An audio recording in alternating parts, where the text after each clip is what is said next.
The following is the video solution from JSDT Solutions. Question 12 says 12.1 A and B are independent events.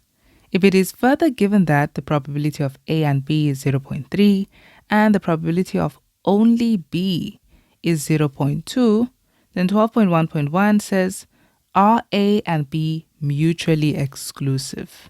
Okay, motivate your answer. So the thing with mutually exclusive events, they are events that do not intersect, okay? And so because they do not intersect, they don't have an intersection, meaning where we have probability of A and B, this should be equal to 0, okay? But from the information they've provided, you can see that probability of A and B is 0.3, so there is an intersection. And so because of that, this is actually not mutually exclusive. They have an intersection. So we can tell them that the probability of A and B, as we can clearly see, is not equal to 0. Therefore, the events are not mutually exclusive. Okay, so but really this would be the reason. So A and B are not mutually exclusive because probability of A and B is not equal to 0. Okay, so we can say no, A and B are not mutually exclusive because the probability of A and B is not equal to 0. And that is our answer. Question 12.1.2, A says determine the probability of only A. Okay, so let's look at the relationship between how these would work. Okay, so in the Venn diagram, you have two circles, and these two circles, they intersect. We know that now. So this is A and this is B. Okay, now we specifically know, just so that we have enough space to write in there, we know some of these now. We know the probability of only B. Now, when it's only B, it means it's not going to be included in the circle of A and B. It's not going to be here. It will just be in only B. So we know that that is 0.2. So that's 0.2. And we know the probability of A and B, the intersection of them, which is 0.3. So how do we find the probability of only A? Okay, let's use what they told us. They told us that they are independent events. Okay, so A and B are independent events, and this is how independent events work. If events are independent, then the probability of A and B is equal to the probability of A multiplied by the probability of B. Now, these are not only A and only B. They are the entire circle of A and the entire circle of B. So we know what A and B is. That is 0.3. So 0.3, and we say is equal to, we don't know what the probability of A is. So long we'll just leave that open. And we're saying multiply by the probability of B. We actually have that. The probability of B means the entire circle of B, meaning we would have to add the 0.3 and 0.2, which give us 0.5. So that's 0.5. And now you see that to make probability of A, the subject, you just have to divide both hand sides by 0.5 so that it's gone. And so that's just 0.3 divided by 0.5. And so the probability of A is equal to, but that's going to be, so 0.3 divided by, this is a half, divided by a half is going to be 0.6 because it's going to make a double. So that is 0.6. That's what we have as the probability of A. But this is not the probability of only A. Okay, the probability of only A would be this part over here. But the probability of A is this entire part. So you see that to find the probability of only A, we simply just need to say the probability of A minus the intersection, which is the probability of A and B. Okay, now we already got the probability of A, so that can be found. So we can just say the probability of only A would be equal to 0.6 minus the intersection of 0.3. And there we go, the probability of only A is simply equal to 0.3. And that is our answer. And then B says we need to find the probability of not A or not B. Okay, let's just look at that Venn diagram.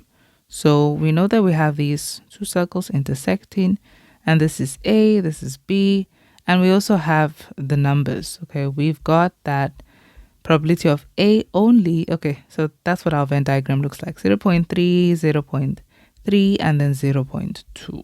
Okay, so this is what it looks like. Of course, we have an outside, but I'll just call that X for now. Let's see whether we need it or not. So they want the probability of not A or not B. When you see or, this really just means to add. So the probability of not A, everything excluding anything in the circle of A, that would be all here, right? And whatever that outside is. Okay, so clearly we need to find out what that is first. So before even going into this, let's find out what that is. So to find that, you see that everything in the Venn diagram will add up to 1.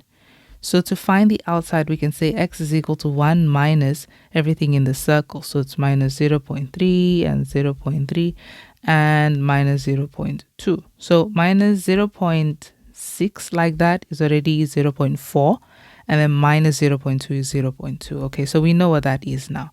We know that the outside is 0.2. Okay, so we need to find out the probability of not A or not B. So not A would be everything excluding anything in the circle of A. So that is over here like this. That's not A, also including that. And then or not B. So what we have so long with that probability of not A or not B is we so long have 0.2 plus 0.2, okay? And then not B would be everything excluding the circle of B. So that would be everything here, okay? And of course the 0.2, but we already added that, so we don't have to add it twice. So that will be the 0.3. Okay, and so that would give us that's 0.4 plus 0.3, which is 0.7. Okay, so that would be the answer. Probability of not A or not B is 0.7. Another way that we could have also looked at this is to think about, well, it's just based on what is highlighted. Okay, so what is highlighted was all of this. So we knew that that's what needed to be included. So we could have also said, we can just see that we just need to exclude the intersection. So if you take the entire Venn diagram, which would be 1, minus the intersection, you would also get that. Okay, so there we go. Okay, and that is it for that question. Question 12.2 says, a teacher has 5 different poetry books, 4 different drama books. Okay, so let's go. 5 different poetry books, 4 different drama books, and 3 different novels. She must arrange these 12 books from left to right on a shelf. Write down the probability that a novel will be the first book placed on the shelf. Okay, so there are a total of 12 books. The probability that it's going to be a novel that is placed first on the shelf would simply be how many novels there are versus the total number of books. There are exactly 3 novels over the total 12 books. So this is 3 over 12, which simplifies to, they both have a common factor of 3. So this is just 1 over 4. And that would be our answer. So the probability that the novel would be first, of picking a novel really, would be 1 over 4. Okay, moving on to the next question. Then question 12.2.2 says, calculate the number of different ways these 12 books can be placed on the shelf if any book can be placed in any position. Okay, so the fact that they already put it in categories, you would think, okay, maybe we have to use grouping, but they can be put anywhere, okay? Any book can be placed in any position. So you have a total of 12 books. You're allowed to put them anywhere, meaning the first book is going to have 12 different options to be placed in. And then the second one will have because the first book has been placed down, the second one will have 11 options, and the third will have 10 options, and then the next one will have 9, the next will have 8, and so on, all the way to 1. So you can see that this is simply 12 factorial. So let's find out what 12 factorial is.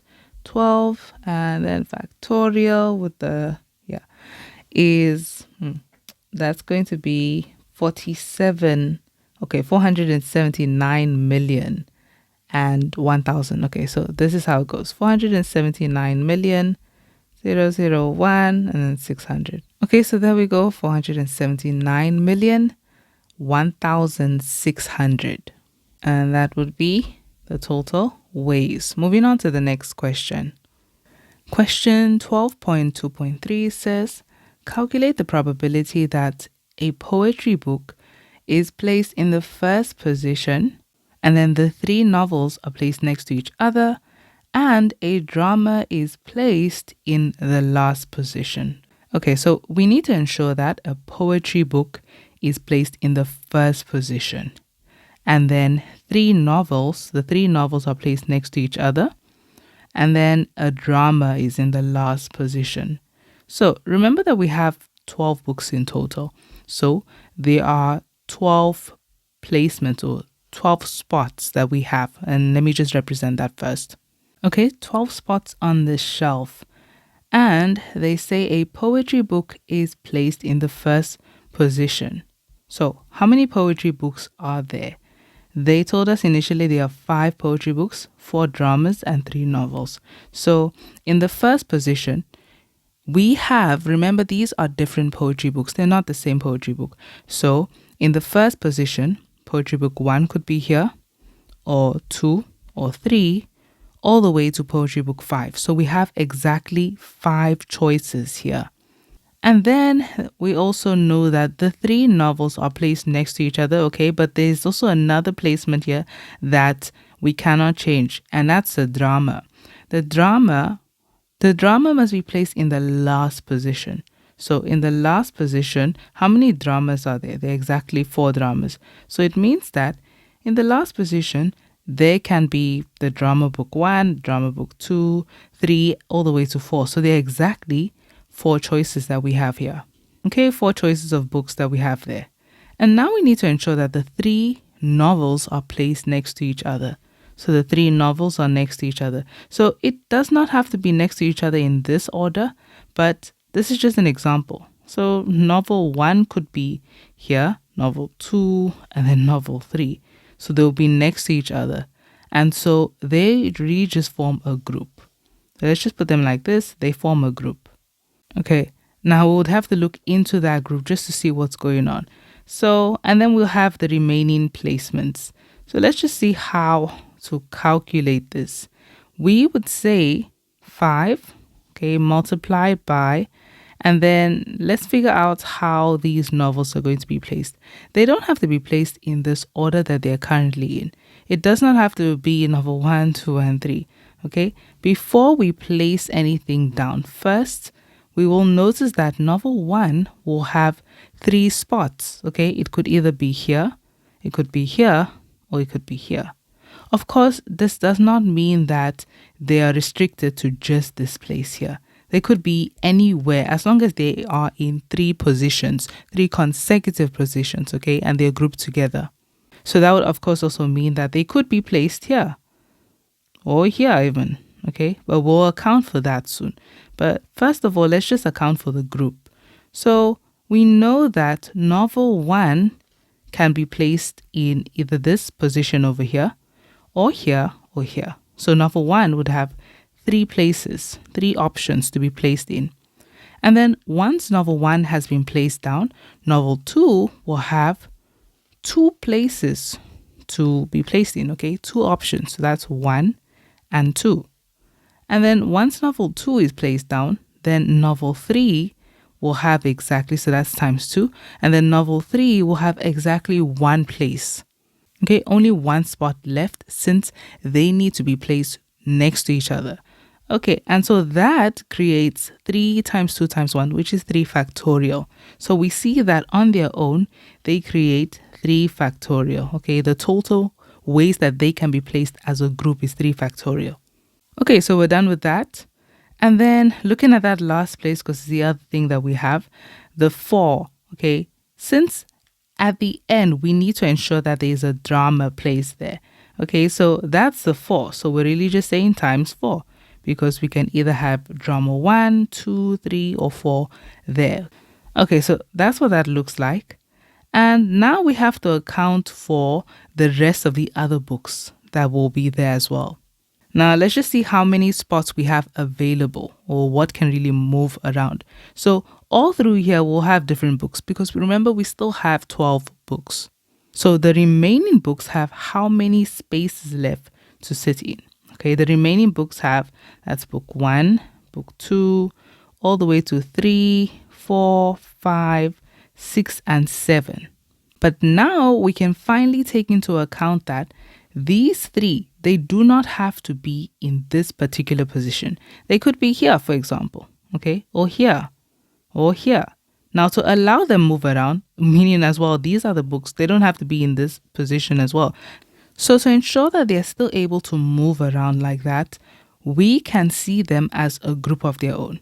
Just keep in mind that these 2, we cannot change that, okay? Those ones do not move because we know that we need to have a poetry book here first, and in the last position, there needs to be a drama. So those ones would not move. Okay, now to ensure that these ones can move around and they don't have to be placed in the exact same way that they are, we can look at them as groups of their own. Okay, so this would form the first group. That would be the second group, okay, so that it can move around. For example, book 1 can go over here instead. And then this would just shift over.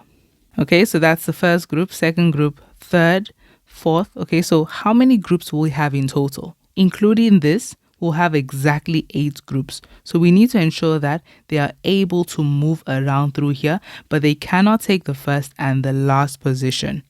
Now, to ensure that it's exactly the same way as we've been working with all of these, especially this part over here.